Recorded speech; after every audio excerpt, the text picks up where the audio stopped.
Pemanfaatan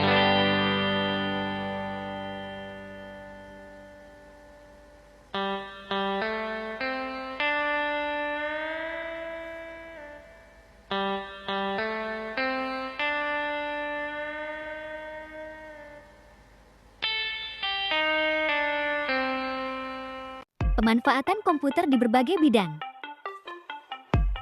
Bidang industri. Komputer digunakan dalam berbagai cara untuk mengoptimalkan proses produksi, meningkatkan efisiensi, dan memperbaiki kontrol kualitas. Salah satu aplikasi utama komputer di industri adalah sistem otomasi dan kontrol. Komputer digunakan untuk mengendalikan mesin-mesin industri, termasuk robot, peralatan pemrosesan, dan peralatan lainnya.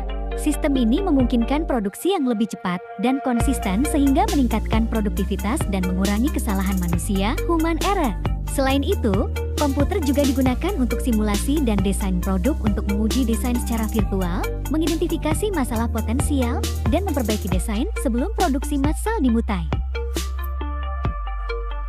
B. Bidang bisnis. Proses bisnis yang awalnya dilakukan secara konvensional, kini dilakukan dengan bantuan teknologi. Bisnis dapat dilakukan secara elektronik e-commerce yang merupakan perdagangan dengan menggunakan jaringan komunikasi internet. Dengan adanya e-commerce, para konsumen dapat dengan mudah berbelanja dan melakukan pembayaran tanpa harus keluar rumah. C. Bidang transportasi.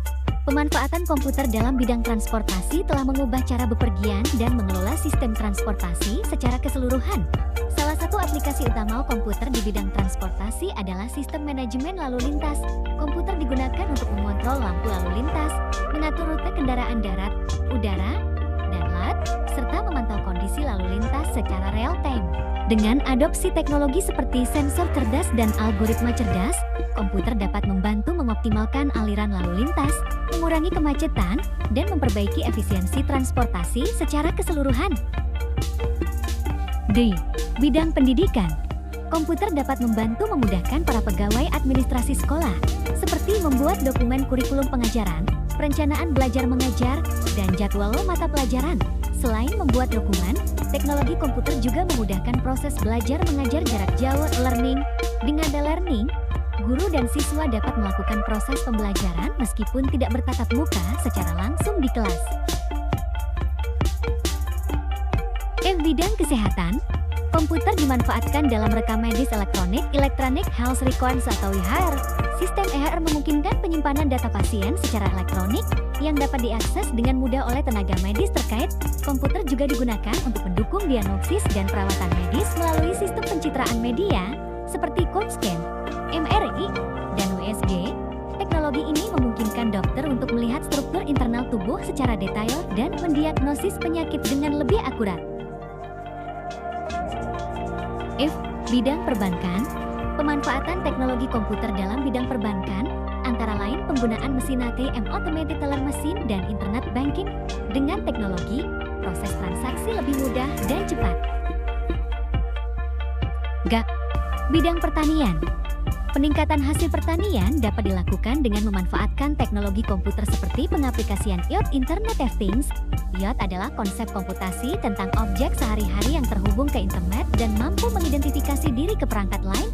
Contoh IoT pada bidang pertanian, yaitu pengecekan suhu, curah hujan, kelembapan, dan kecepatan air dengan menggunakan alat yang memiliki sensor. Dari sensor tersebut, petani dapat mengetahui bagaimana kondisi pertaniannya dan memantau dari jauh secara akurat. Bidang pemerintahan. Salah satu aplikasi utama komputer di sektor pemerintahan adalah pengembangan e-government atau pemerintahan elektronik.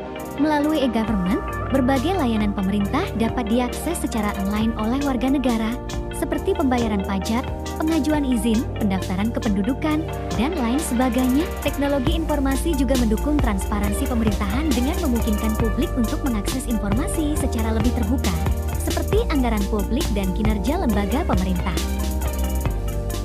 Bidang militer. Pada bidang militer, komputer digunakan untuk mengendalikan senjata atau peluru kendali. Selain itu, komputer digunakan untuk navigasi kapal laut dan kapal selam, simulasi formasi musuh, dan pengiriman sandi-sandi rahasia militer. Simulasi formasi musuh dapat memanfaatkan teknologi kecerdasan buatan atau artificial intelligence (AI) dengan lebih efektif dan tingkat keberhasilan yang tinggi. Dampak penggunaan komputer. Dampak positif. 1. Dapat menambah pengetahuan dari berbagai macam hal yang tak bisa kita dapatkan dari televisi, majalah, atau buku. 2. Teknologi komputer mempermudah penggunanya dalam mencari informasi yang terkecil sekalipun yang tak bisa terjamah oleh buku atau memakan waktu yang lama. Dengan menggunakan komputer, apa yang kita inginkan dapat kita peroleh dengan cepat. 3. Dapat mempermudah penggunanya untuk menjalin komunikasi dengan teman-teman yang jauh dan juga bisa menyampaikan suatu berita yang cepat dan praktis tanpa harus menunggu beberapa hari. 4. Dengan teknologi komputer, kita bisa mengetahui berita-berita yang up-to-date setiap harinya, sehingga siapapun dapat mengakses berita dengan cepat. B. Dampak negatif. 1. Dapat disalahgunakan oleh para penggunanya untuk hal-hal yang tidak sesuai. 2. Dapat dijadikan tempat untuk memperoleh gambar-gambar yang tidak senonoh.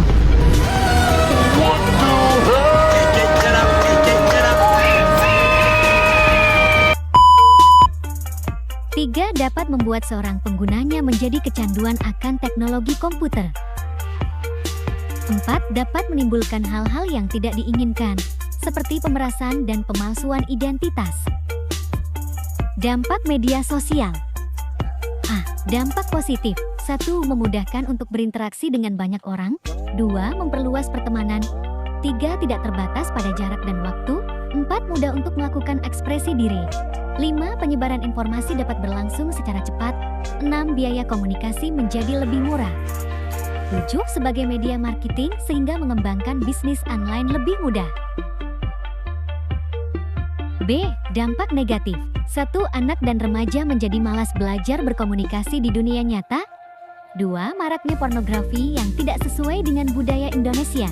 3. Maraknya penipuan. 4. Mudah beredarnya berita atau isu yang tidak jelas sumbernya dan belum memiliki kepastian yang dapat dibuktikan. 5. Remaja dan anak dengan mudahnya menggunakan bahasa yang tidak sopan atau tidak sesuai dengan norma dalam penggunaan media sosial. 6. Maraknya pelanggaran privasi. Informasi pribadi dan hukum privasi. Pertama, informasi pribadi. Informasi pribadi sering digunakan bersamaan dengan informasi privat. Kedua jenis informasi ini merujuk pada jenis informasi yang sama, yaitu informasi yang bersifat pribadi atau sensitif. Namun, terdapat perbedaan dalam penggunaan kedua istilah tersebut. Informasi pribadi biasanya mengacu pada informasi yang dapat digunakan untuk mengidentifikasi individu tertentu, sedangkan informasi privat lebih menekankan pada informasi yang bersifat pribadi atau rahasia bagi individu tersebut. Informasi pribadi bisa berupa nama lengkap, tempat tanggal lahir, alamat rumah, nomor telepon, alamat email, dan nomor identifikasi. Sedangkan informasi privat dapat berupa status pernikahan, riwayat medis, keuangan, informasi pekerjaan, dan riwayat pendidikan. Kedua, hukum privasi. Hukum privasi adalah cabang hukum yang mengatur bagaimana informasi pribadi individu dikumpulkan, disimpan, digunakan, dan diungkapkan. Tujuan hukum privasi adalah untuk melindungi hak privasi individu dan mencegah penyalahgunaan informasi pribadi oleh pihak lain. Hukum privasi mencakup berbagai aspek, termasuk hak untuk mengetahui informasi apa yang dikumpulkan tentang seseorang, hak untuk mengontrol informasi tersebut, dan hak untuk mengetahui cara informasi tersebut digunakan. Dalam era digital saat ini, di mana informasi pribadi sering ditangani secara online, tantangan dalam menjaga privasi individu makin kompleks dan memerlukan pendekatan yang hati-hati dari segi hukum. Adapun 3 aspek kunci privasi yang harus dijaga sebagai berikut. A. Kebebasan dari gangguan. Kebebasan ini adalah kebebasan bagi setiap manusia untuk sendiri tanpa diganggu oleh orang lain. B. Melindungi dan mengendalikan informasi tentang diri sendiri. C. Bebas dari pengawasan, diikuti, dilacak, diawasi, dan disadap. Ketiga, persetujuan yang diinformasikan. Pengumpulan informasi yang tidak terlihat atau tanpa sepengetahuan pemilik informasi merupakan pelanggaran privasi yang serius. Persetujuan pengguna adalah prinsip penting dalam hukum privasi, di mana pengguna harus memberikan persetujuan yang jelas dan informatif sebelum data pribadi mereka dikumpulkan, digunakan, atau diungkapkan. Misalnya, sebuah perusahaan menawarkan aplikasi gratis yang mengubah kursor peramban web menjadi karakter kartun. Jutaan orang menginstal program tersebut, Tetapi kemudian diketahui bahwa ternyata program tersebut mengambil data situs web yang dikunjungi penggunanya, bersama dengan nomor identifikasi pengguna dan mengirimkannya ke perusahaan. Hal ini tentu saja melanggar privasi informasi. Masalah privasi informasi sering muncul dari berbagai sumber, seperti berikut. A. Rekam medik kesehatan. B. Penyelidikan yang berkaitan dengan hukum dan kriminal. C. Transaksi dan institusi keuangan. D. Ciri biologis seperti materi genetik. E. Tempat tinggal dan informasi geografis. F. Pelanggaran privasi. G. Perilaku saat browsing di web. H. Riset akademik. Ke-1. Kebijakan untuk melindungi data pribadi.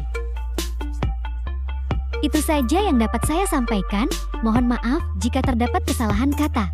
Terima kasih sudah menonton.